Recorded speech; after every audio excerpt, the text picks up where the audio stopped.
ಈ ಇಡೀ ಪ್ರಕರಣ ಲಂಚ ಸ್ವೀಕಾರ, ರಾಜಕೀಯ, ಜನಪ್ರತಿನಿಧಿ ಈ ಆಯಾಮದಲ್ಲೇ ಚರ್ಚೆ ನಡೀತಿರೋ ಸಂದರ್ಭದಲ್ಲಿ ಆದರಹಳ್ಳಿ ಮಠದ ಸ್ವಾಮೀಜಿಯೊಬ್ಬರ ರಂಗಪ್ರವೇಶ ಆಗಿಬಿಟ್ಟಿದೆ.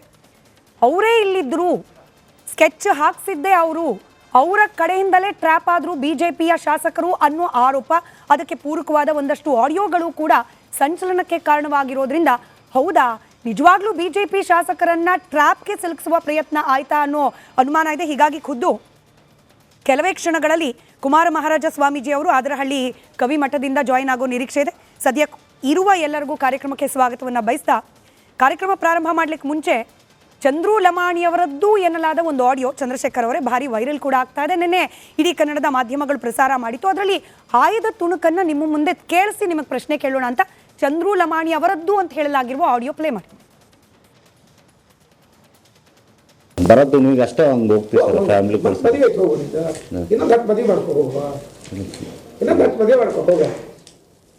ಈಗ ಸರ್ ಅದ ಹೇಳಿ ಸರ್ ನಮ್ದು ಈಗ ಹಾಂ ಸರ್ ಒಂದೇ ಕೆಲಸದ ಏನೈತಿ ಬಸವರಾಜ್ ಕುಂಬಾರ್ ಮಾತಾಡೋಣ, ಮುಚ್ಕೊಂಡು ಕೊಟ್ರೆ ಚಲೋ, ಇಲ್ಲ ಅಂದ್ರೆ ಗದಿನವ್ರಿಗೆ ಮುಸ್ಲಿಂ ಮಾಡಬೇಕು ಸರ್. ಈಗ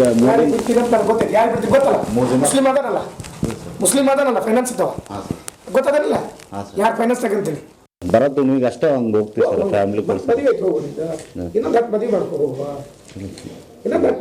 ಹೋಗ ಈಗ ಸರ್ ಅದ ಹೇಳಿ ಸರ್ ನಮ್ದು ಈಗ ಚಂದ್ರಶೇಖರ್ ಅವರೇ, ಈ ಆರೋಪ, ಲೋಕಾಯುಕ್ತ ಬಲೆ ಇತ್ಯಾದಿ ಅದ್ರ ಬಗ್ಗೆ ಪ್ರಶ್ನೆ ಕೇಳ್ತೀನಿ.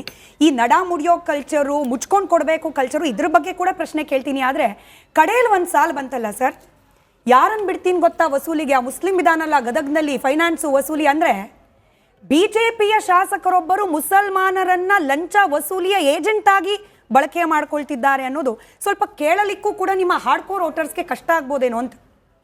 ಒಂದು ಭಾಳ ಸ್ಪಷ್ಟವಾಗಿ ಇವತ್ತು ನಾನು ಹೇಳೋಕ್ಕೆ ಇಷ್ಟಪಡ್ತೇನೆ, ಬಿ ಜೆ ಪಿ ಯಾವತ್ತೂ ಕೂಡ zero tolerance for corruption.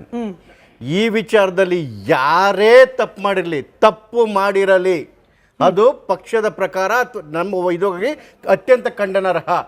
B J ಪಿಯ ಹಿಸ್ಟ್ರಿಯನ್ನು ನೋಡಿದ್ರೆ ಕೂಡ ಯಾವತ್ತು ಎಂಥ ದೊಡ್ಡ ಪೋಸ್ಟಲ್ಲಿ ಈವನ್ ನಮ್ಮ ರಾಷ್ಟ್ರೀಯ ಅಧ್ಯಕ್ಷರಾಗಿದ್ದರು 2001ರಲ್ಲಿ ಬಂಗಾರ ಲಕ್ಷ್ಮಣ್ ಅವರು ತೆಹಲ್ಕಾ ಹಗರಣದಲ್ಲಿ ಲಂಚ ತಗೊಂಡಿದ್ದು ಗೊತ್ತಾದ ತಕ್ಷಣವೇ 10 ದಿವಸದಲ್ಲಿ ಅದೇ ಇಂಟರ್ನಲ್ ಎನ್ಕ್ವೈರಿ ಒಂದು ಮಾಡ್ತಾರೆ. ನಮ್ಮ ಶಿಸ್ತು ಸಮಿತಿ ಇರುತ್ತೆ, ಅದರಲ್ಲಿ ತಪ್ಪಿತಸ್ಥರು ಕಂಡು ಬಂದಾಗ ಖಂಡಿತವಾಗ್ಲೂ ತಗೊಳ್ಳೋದು ಎಷ್ಟರ ದೊಡ್ಡ ವ್ಯಕ್ತಿ ಆಗಲಿ, ನಾನು ರಾಷ್ಟ್ರೀಯ ಅಧ್ಯಕ್ಷರು ಹೇಳಿದೆ ಅದೇ ರೀತಿ ಎಲ್ಲರ ವಿಚಾರದಲ್ಲೂ ಕೂಡ ಯಾರೇ ತಪ್ಪು ಮಾಡಿದರೆ ನಾವು ಖಂಡಿತವಾಗ್ಲೂ ಅದನ್ನು ಉಗ್ರವಾಗಿ ಖಂಡಿಸ್ತೇವೆ.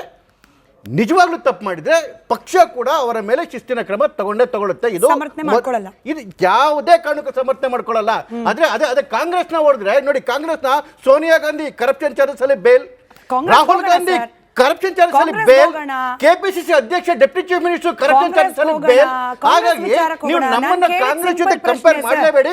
ನಾವು ಸಿಂಪಲ್ ಪ್ರಶ್ನೆ, ಈ ಆಡಿಯೋ ವೆರಿಫಿಕೇಶನ್ ಆಗ್ಲಿ, ಇದು ಡಾಕ್ಟರ್ ಚಂದ್ರು ಲಮಾಣಿ ಅವರದ್ದೇ ಆಡಿಯೋನ ಅಂತ ಗೊತ್ತಾಗ್ಲಿ, ಬಟ್ ಸದ್ಯಕ್ಕೆ ವೈರಲ್ ಆಗ್ತಿರೋದ್ರಿಂದ ನಿಮ್ಮ ವೋಟರ್ಸ್ಗೆ ಯಾರು ಹಿಂದುತ್ವದ ಆಧಾರದ ಮೇಲೆ ಬಿಜೆಪಿಗೆ ವೋಟ್ ಕೊಡ್ತಿರ್ತಾರೆ, ಯಾರು ಮುಸಲ್ಮಾನ್ ದ್ವೇಷಿಗಳು ಅನ್ನೋ ರೀತಿಯಲ್ಲಿ ಬಿಂಬಿತಗೊಳ್ಳುವ ಕೆಲ ನಾಯಕರ ಪರವಾಗಿ ವೋಟ್ ಕೊಡ್ತಿರ್ತಾರೆ, ಅವ್ರಿಗೆಲ್ಲ ಬೇಸರ ಆಗಲ್ವುದಲ್ಲ ಸರ್? ಅಂದ್ರೆ ಲಂಚ ಸ್ವೀಕಾರ ಮಾಡಲಿಕ್ಕೆ ಮುಸಲ್ಮಾನ್ ವ್ಯಕ್ತಿಯನ್ನ ವಸೂಲಿ ಮಾಡಲಿಕ್ಕೆ ಬಳಕೆ ಮಾಡ್ಕೊಳ್ತಿದ್ದಾರೆ, ಅದರಲ್ಲೂ ಬಿಜೆಪಿ ಶಾಸಕರು. ಇದನ್ನ ಹೆಂಗ್ ಕನ್ವೆ ಮಾಡ್ತೀರಿ ವೋಟರ್ಸ್ಗೆ? ಇಲ್ಲಿಲ್ಲ, ಈ ತರ ಇಲ್ಲ ಅಂತ ಹೇಳಿ ಹೆಂಗ್ ಕನ್ವೆ ಮಾಡ್ತೀರಿ? ನಾನು ಹೇಳಿದ್ನಲ್ಲ, ಭಾರತೀಯ ಜನತಾ ಪಾರ್ಟಿಯ ನಿಲುವು ಮಾತ್ರ ಬಹಳ ಸ್ಪಷ್ಟ, ಝೀರೋ ಟಾಲರೆನ್ಸ್ ಫಾರ್ ಕರಪ್ಷನ್. ಇದನ್ನೇ ನಮ್ಮ ರಾಜ್ಯದ ಅಧ್ಯಕ್ಷರು ಕೂಡ ವಿಜಯೇಂದ್ರ ಅವರು ಕೂಡ ಅದನ್ನೇ ಮಾತಾಡಿದರೆ. ವಿಷಯ ಕೋರ್ಟಲ್ಲಿದೆ, ನಾವು ಅದರ ಅಧ್ಯಯನ ಮಾಡ್ತೇವೆ.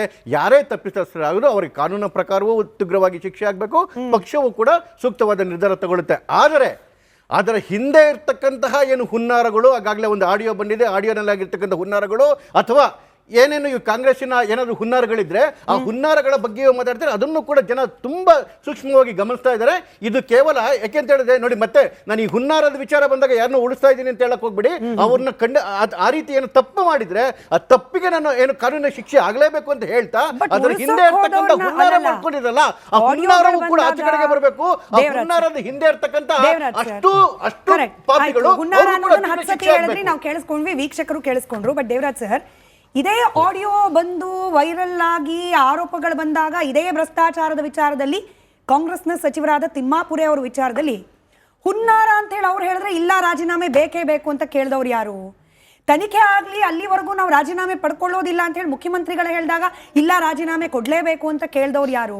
ಅಂದರೆ ಅವ್ರ ಪಕ್ಷದ ಮೇಲೆ ಆರೋಪ ಬಂದಾಗ ತಕ್ಷಣಕ್ಕೆ ರಾಜೀನಾಮೆ, ನಿಮ್ಮ ಹಾಗೆ ನಿಮ್ಮ ಮೈತ್ರಿ ಪಾರ್ಟ್ನರ್ಸ್ ಮೇಲೆ ಆರೋಪ ಬಂದಾಗ ತನಿಖೆ ಆಗಬೇಕು, ಸತ್ಯಾಸತ್ಯತೆ ಹೊರಗೆ ಬರಬೇಕು, ಹುನ್ನಾರ ಅನ್ನೋದು ಸಾಬೀತಾಗಬೇಕು. ಅಂದರೆ ಇಲ್ಲೇನೇನೆ ನಿಮ್ಮ ನಿಲುವಲ್ಲೇನೇ ದ್ವಂದ್ವ ಇದೆ ಅನ್ನೋದು ಸ್ಪಷ್ಟವಾಗ್ತಿಲ್ವಾ ದೇವರಾಜ್ ಸರ್? ಅಮ್ಮ ಖಂಡಿತವಾಗಿ ಈ ವಿಷಯದಲ್ಲಿ ದ್ವಂದ್ವ ಇಲ್ಲವೇ ಇಲ್ಲ. ಯಾರೇ ಉಪ್ಪು ತಿಂದಿರಲಿ ನೀರು ಕುಡಿಲೇಬೇಕಾಗತ್ತೆ.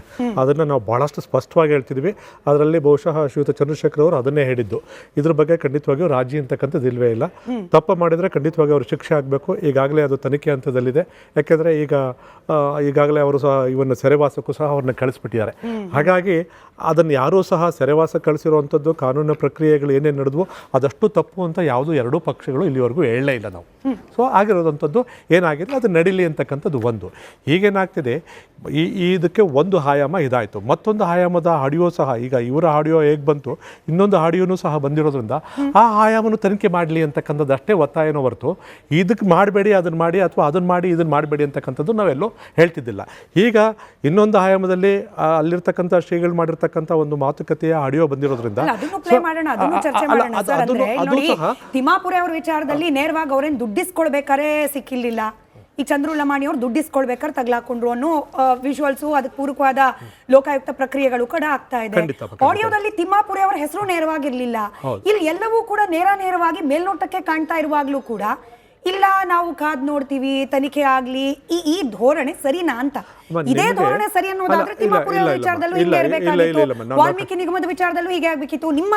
ನಿಮ್ಮ ಸ್ಪೆಷಲಿ ಮೂಡಾ ಪ್ರಕರಣ ಜೆಡಿಎಸ್ ನವರು ಅತ್ಯಂತ ಪ್ರಬಲವಾದ ಧ್ವನಿ, ಅದರಲ್ಲೂ ಕೂಡ ಹಾಗೆ ಇರಬೇಕಾಗಿತ್ತು. ನೀವು ಮುಖ್ಯಮಂತ್ರಿಗಳ ರಾಜೀನಾಮೆ ಕೇಳಿದ್ರಿ. ಅಮ್ಮ ಖಂಡಿತವಾಗಿಯೂ ಈಗ ಮುಖ್ಯಮಂತ್ರಿಗಳ ವಿಷಯದಲ್ಲಿ ಅಥವಾ ಕಾಂಗ್ರೆಸ್ ಸರ್ಕಾರದ ಯಾವುದೇ ಸಚಿವರಿರಲಿ ಶಾಸಕರಿರಲಿ ಅವರ ವಿಷಯದಲ್ಲಿ ಏನು ನಾವು ನಿಲುವನ್ನು ತಗೊಂಡು ಈ ವಿಷಯದಲ್ಲೂ ಸಹ ಅದೇ ನಿಲುವು. ನಾವು ಕೇಳ್ತಿರ್ತಕ್ಕಂಥದ್ದೇನು ಸತ್ಯ ಈಚೆ ಬರಲಿ ಅಂತಕ್ಕಂಥದ್ದೇನು. ಇವರು ತಪ್ಪಿತಸ್ಥರಾಗಿತ್ತು ಅಂತಂದರೆ ಖಂಡಿತವಾಗಿ ಅವ್ರು ಶಿಕ್ಷೆ ಆಗಲಿ, ಅದಕ್ಕೆ ನಾವು ಖಂಡಿತ ಅಡ್ಡಿ ಬರೋದಿಲ್ಲ. ಆದರೆ ಇನ್ನೊಂದು ಇವಾಗ ನಾನೊಂದು ಇಲಾಖೆಯಲ್ಲಿ ಅಧಿಕಾರಿಯಾಗಿದ್ದವನು. ಯಾಕೆಂದರೆ ಈ ಟ್ರ್ಯಾಪ್ಗಳನ್ನು ಎರಡು ರೀತಿಯಲ್ಲೂ ಸಹ ನಡೆಯುತ್ತೆ. ನಾನು ಕಣ್ಣಾರೆ ನೋಡಿ ಅನುಭವಿಸಿರುವಂಥದ್ದು. ಅಂದರೆ ನಾವು ಅದಕ್ಕೆ ಸಾಕ್ಷಿಗಳಾಗಿದ್ದಂಥವ್ರು. ಈಗ ಟ್ರ್ಯಾಪ್ ಮಾಡಿಸೋದು ಸಹ ಇದೆ, ಟ್ರಾಪ್ ಆಗುವಂಥದ್ದು ಸಹ ಇದೆ, ಎರಡೂ ಸಹ ಇದೆ. ಈ ಎರಡನ್ನೂ ಸಹ ಸತ್ಯಾಸತ್ಯತೆಗಳ ಏನು ಹೊರಗಡೆ ತೆಗಿಬೇಕಾಗಿರ್ತಕ್ಕಂಥ ಜವಾಬ್ದಾರಿ ಸರ್ಕಾರದ ಮೇಲಿದೆ. ಸೊ ತೆಗೆದು ಜನದ ಮುಂದೆ ಇರಲಿ, ಅದು ನನಗೆ ಗೊತ್ತಿಲ್ಲ. ನಮ್ಗೆ ಗೊತ್ತಿಲ್ಲ. ಅಲ್ಲ ಮುಗಿದೋಯ್ತಮ್ಮ. ಅಲ್ಲ ಒಳಗಾಗಬಾರದು ಅನ್ನೋ ಬೇಸಿಕ್ ಸೆನ್ಸ್ ಜನಪ್ರತಿನಿಧಿಗಳಿಗೆ ಮುಟ್ಟದ ಮೇಲೆ ಲಂಚದ ದುಡ್ಡು ಮುಟ್ಟದ ಮೇಲೆ ಟ್ರಾಪ್ ಅಲ್ಲ ಸರ್, ಅದು ಸ್ವಯಂ ಪ್ರೇರಿತವಾಗಿ ಮುಟ್ಟಿರೋದು. ಅಲ್ಲ ಖಂಡಿತ ಅಮ್ಮ, ನಾನು ಹೇಳಿದ್ನಲ್ಲ, ನಾನು 100% ಪಾಲು ಆ ಒಂದು ಟ್ರ್ಯಾಪ್ ಏನಾಗಿದೆ ಅದ್ರ ಬಗ್ಗೆ ಖಂಡಿತ ನಮ್ಮ ಹತ್ರ ಜಸ್ಟಿಫಿಕೇಶನ್ಸ್ ಇಲ್ವೇ ಇಲ್ಲ. ನಾವು ಯಾರೂ ಸಹ ಅದ್ರ ಪರವಾಗಿ ನಾವು ಮಾತೇ ಆಡೋಲ್ಲ.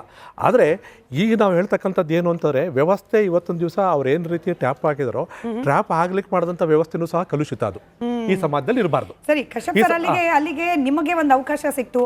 ನಾ ಖಾವುಂಗಾ ನಾ ಖಾನೆ ದೂಂಗಾ ಅಂತ ಹೇಳ್ತಾ ಇದ್ರು.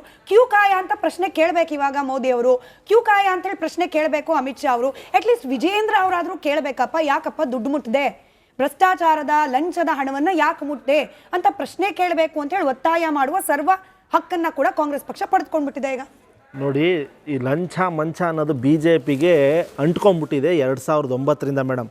2009 29ನೇ ತಾರೀಕು 1ನೇ ತಿಂಗಳು 2009ನೇ ಇಸ್ವಿಲಿ ಸಂಪಂಗಿ ಅವರು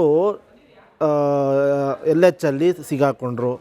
2022 ಕೊನೆ 23 ಸ್ಟಾರ್ಟಿಂಗಲ್ಲಿ ಮಾಡಾಳ್ ವಿರೂಪಾಕ್ಷಪ್ಪನವರು ಸಿಗಾಕೊಂಡ್ರು. ಇವತ್ತು ಇವರು ಸಿಗಾಕೊಂಡಿದ್ದಾರೆ.